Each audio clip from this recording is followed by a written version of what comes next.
And you train the US players and also the Asian players, right?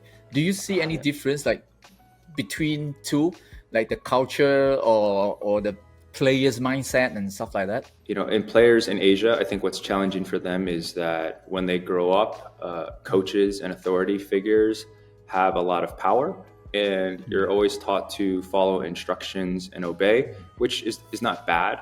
But when it comes to a sport that requires creativity and expression of self, sometimes a player from Asia might be a little bit more robotic, and they might try to fit in the mold a little bit more.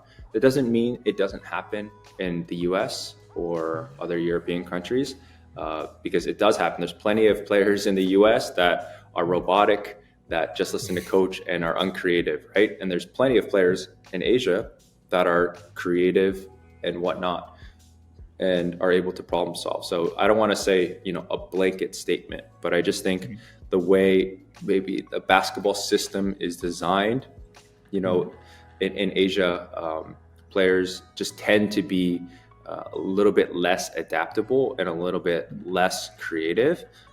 There's still plenty of adaptable players and creative. I would just say overall a little bit less, because what I want to foster in my players is how to think critically, right? Your coach can't and your trainer can't always be with you, next to you on the court, right? So with all my players, I want to equip them with certain methods of how to think, how to process situations, how to think about a certain situation, or when they go to the timeout, or when they watch film, the things they should be thinking about, right? That's ultimately what I feel like my role as a coach and my responsibility is to pass on those skills to my players, so my players can become independent problem solvers on the court. And it doesn't matter what team they go to or what situation or what role they are, they have the skill set and the abilities to adapt to and be successful in that role. Yeah, that's true. I mean, you talk about the follow instruction, they just follow instruction and they don't think about like problem solving. They just, okay, coach told me to do this, I'll do this. But they don't think about like why they are doing this. Yeah, I'm not saying ignore your coach or be rude to your coach or purposely be rebellious, but I do think what you just said is very important, is you need to ask critical questions. Why? Why do we need to do this move? Okay, so we can take a very simple example. When we do a traditional right hand layup, right? When you're first taught how to play basketball, which foot do they teach you to jump off of? The left. Left foot, Like, correct. Yeah. yep. They tell you to jump off your left foot, right?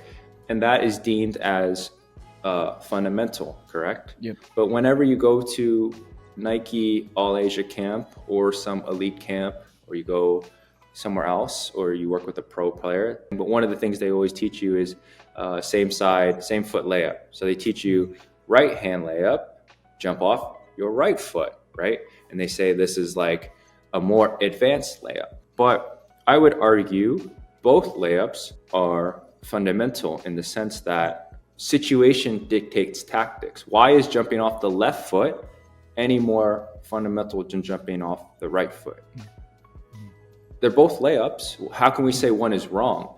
It's based off of the situation, right? So if you're open and nobody's guarding you, it doesn't really matter which leg you go off of, as long as the ball goes in, correct? Yeah. The reason we do a same side layup or like same foot layup is to off balance the timing of the defender. So a defender usually will see you gather the ball, plant your left foot, then go up, and they're able to process, oh, he's going for a right hand layup, and they're able to jump up, sync their timing, and block your layup, correct? So when we don't jump our left foot, we jump off our right foot, we go up quickly, the timing messes up the defender because they can't sync up their steps to go up to block their shot. So we're able to get off a layup, right? So I would say both are necessary. So I wouldn't say I would teach a player, this is the only way to shoot a layup. I would present different scenarios to my players, and then I would say, choose which layup feels like you're not going to get blocked, right? So if it's off the right foot, then and you can make it, that's good. If it's off the left foot, then you can make it, right? So what I'm saying is, like, there's a lot of just rules that we've imposed without maybe critically thinking about if that's actually true. So if we talk about shooting, correct? Most people would teach that this needs to be 90 degrees, your elbow needs to be 90 degrees, your wrist is me, and then your offhand should be completely straight, and that you should not use any of your offhand, and that and you should flick your wrist and all 5 fingers down, correct?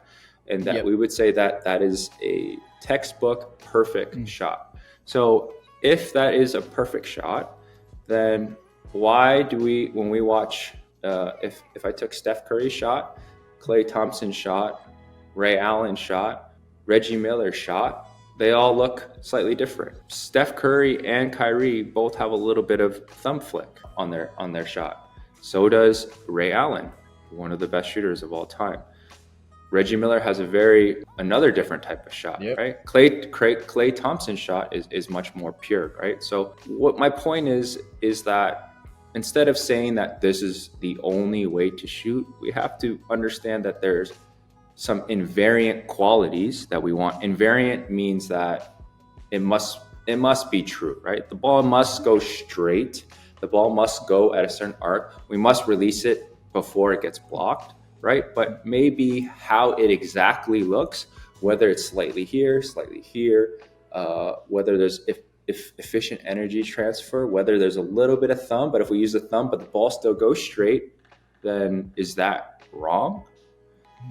It might be less effective, but is it wrong? So I think, thinking more critically about some of the skills, I think is something that we need to do. When you talk about limits, I think we spend so much time trying to teach players or put these rules or boundaries on our players instead of teaching our players to be more adaptable and better problems, and exposing our players to more complex situations and challenging their mind more.